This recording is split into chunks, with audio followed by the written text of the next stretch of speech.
Bom, gente, quem for um pouco mais observador vai reparar que o fundo da nossa filmagem mudou um pouquinho. O cachorrão Starosta deu sumiço? Não, ele continua no mesmo lugar. Quem mudou fui eu, por conta de um novo temporal que aconteceu em Porto Alegre, não tão grave como o da última terça-feira, mas acabou ampliando a crise de infraestrutura da capital gaúcha. Como resultado, ficamos nos estúdios fora de curva, os oficiais, sem água, sem luz, sem internet. Aí não dá para trabalhar e nem fazer outras coisas muito necessárias na vida, como tomar um banho depois de um vídeo, por exemplo. Então a gente fez uma pequena mudança, espero que as coisas normalizem logo, não só para mim, mas para todos os porto-alegrenses, mas retomando ou pegando o fio da meada, hoje é sábado, temos resumão semanal e vamos direto para o trabalho. Meu nome é Eduardo Starosta e este é o canal Fora de Curva. Na segunda-feira, além do quadro que vem por aí, que é uma tradição aqui do canal, onde nós elencamos os principais indicadores que vão ser divulgados no Brasil e no mundo e fazemos uma análise muito rápida de cada um deles, tratamos de um assunto específico. Foi divulgada uma reportagem no portal 360 dando conta de um dado lamentavelmente importantíssimo para o Brasil. Entre janeiro e novembro do ano passado, 2023, portanto, o superávit público do conjunto dos estados e municípios do país caiu 75% frente ao mesmo período de 2022. O que isso significa? Bom, nós comentamos por diversas vezes a respeito do déficit primário do governo federal, especialmente quase no fechamento das contas de 2023, vai ser um absurdo e tende a continuar porque os gastos não param de se expandir e parece que isso vem sendo replicado na maior parte dos estados e municípios do país.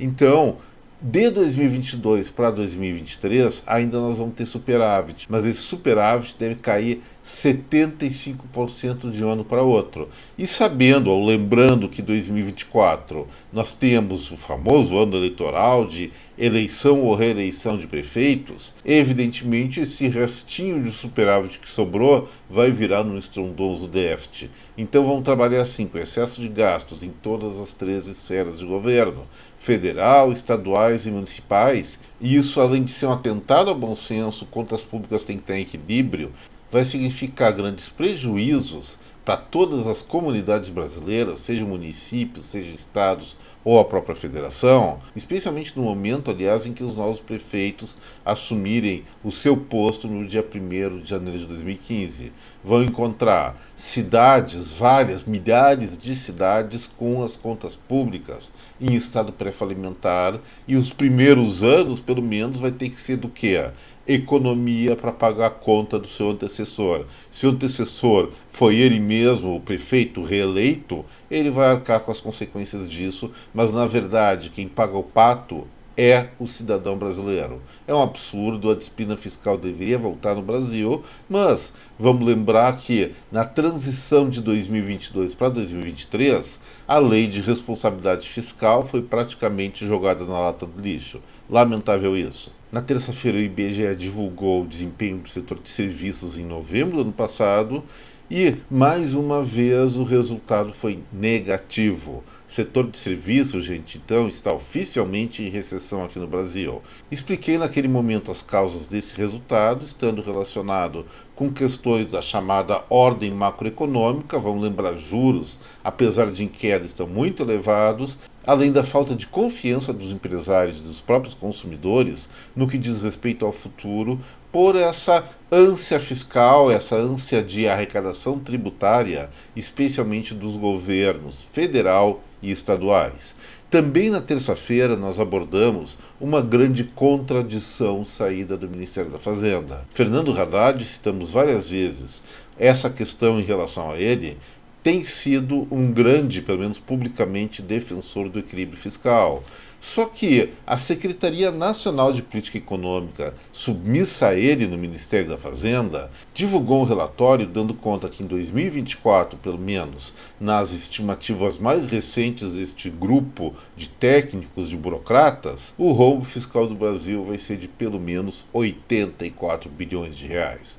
Poxa, para déficit zero, para um estouro de caixa de 84 bilhões de reais, há uma distância muito grande. Não é apenas um mero ajuste de tendências. Tem coisas que estão sendo ditas politicamente que não se coadunam, não estão em harmonia com a realidade prática das contas públicas, ou pelo menos das projeções do próprio Ministério da Fazenda. Isso aí tem que ser olhado com toda a seriedade, porque recorrência de déficit público acaba gerando uma elevação muito forte da inflação, e esse é o pior dos mundos. Exemplo recente disso, a Argentina, que agora está tentando se recuperar de um grande desastre que foram os últimos anos econômicos daquele país. Na quarta-feira, tratamos aqui no canal de dois assuntos. Em primeiro lugar, pegando exemplos do que está acontecendo na China e na França, onde os líderes desses países estão promovendo políticas para retomada do crescimento populacional, estão incentivando as mamães a terem mais bebês.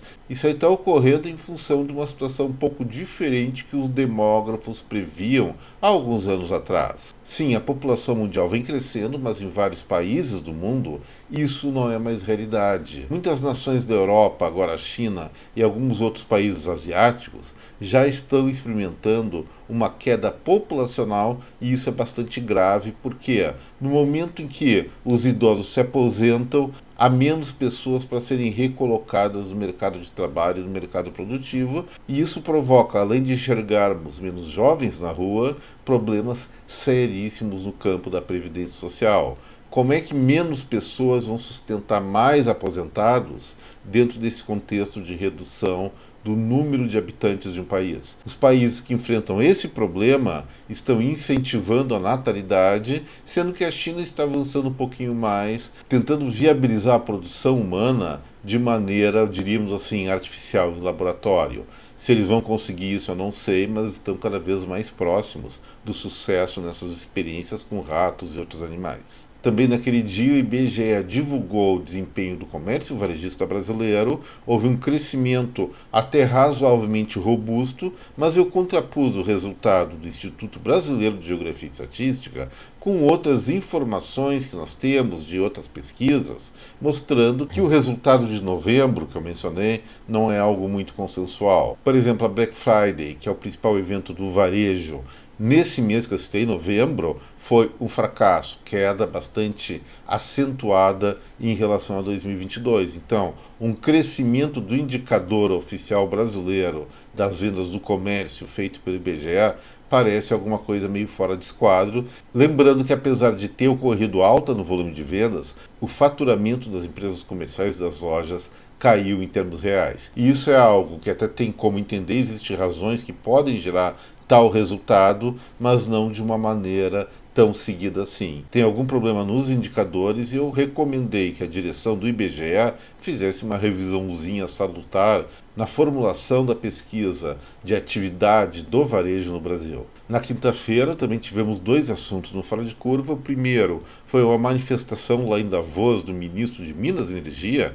Parece que muita gente do governo federal e do Poder Judiciário foram lá para a Suíça para gerar manifestações a respeito do Brasil, não sei se para os brasileiros ou para o resto do mundo, mas o ministro de Minas e Energia antecipou aqui para o nosso país uma possível alta na nossa conta de luz para aumentar os subsídios para geração eólica e solar. Falei que isso é um absurdo, o brasileiro já paga uma das contas de energia mais altas do mundo, e isso faria com que o nosso custo aumentasse mais ainda para apoiar investimento de empresas que, se forem bem-sucedidas, nós não vamos ter individualmente nenhuma participação no lucro. Se querem investir em energia, fontes alternativas, façam. Tem todo o nosso apoio aqui, concordam? Mas não com o nosso dinheiro. Se for com o nosso dinheiro, o dinheiro da população brasileira, a população brasileira, no mínimo, vai ter que receber bons dividendos se o negócio der lucro. Mas isso não é uma opção do consumidor, é uma opção do investidor, então o investidor que arque com esse risco. O outro assunto do Fora de Curva de quinta-feira disse respeito à perspectiva ou já a consolidação de pelo menos 110 mil novas vagas no setor público de acordo com os concursos já anunciados no âmbito municipal, estadual e federal.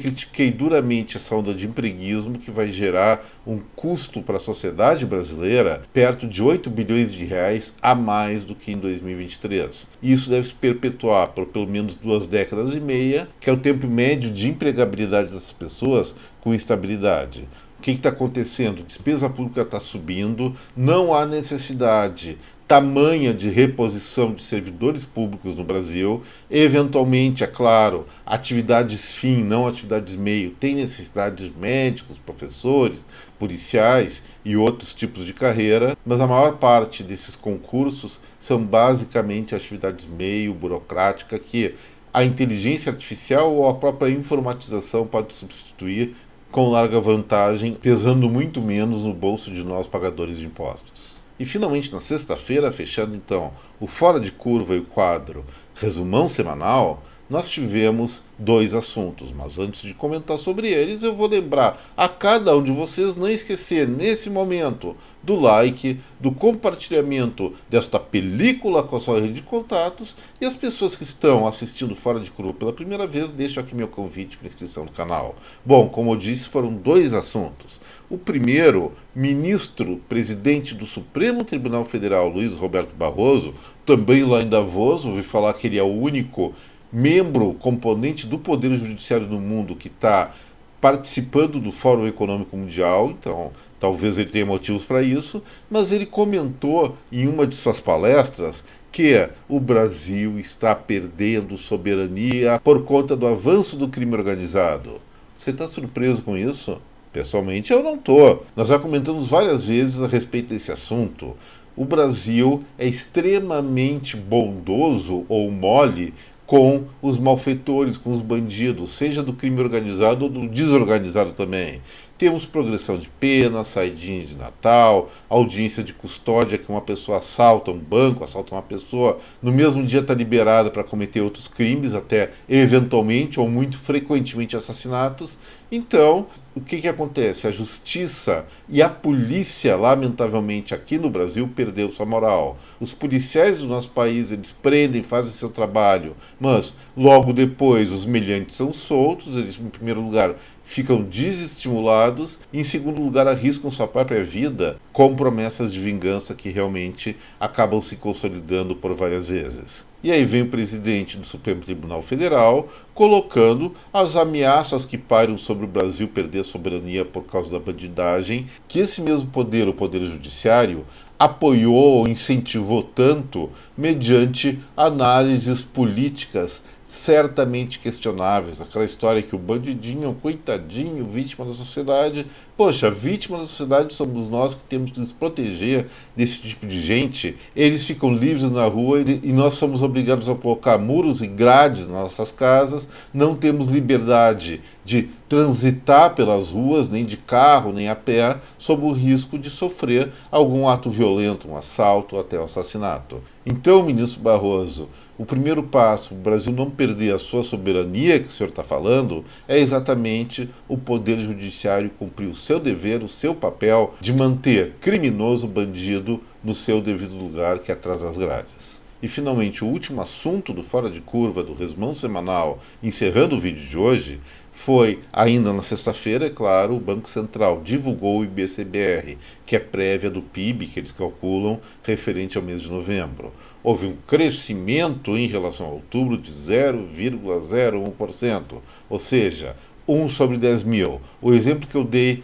naquele momento. Pega um saco de 5 quilos de arroz, tira um grãozinho, foi isso que cresceu a economia brasileira. É muito pouco, mesmo comparado a outubro. Na comparação com novembro do ano passado, houve até uma expansão em torno de 2%. Mas o fundamental é o seguinte, de acordo com os dados que nós já temos acumulados nos 11 primeiros meses de 2023, não há possibilidade, pelo menos de acordo com os dados do Banco Central, de o PIB brasileiro superar aquela marca de 3% que o próprio governo está falando, o Ministério da Fazenda e também o FMI.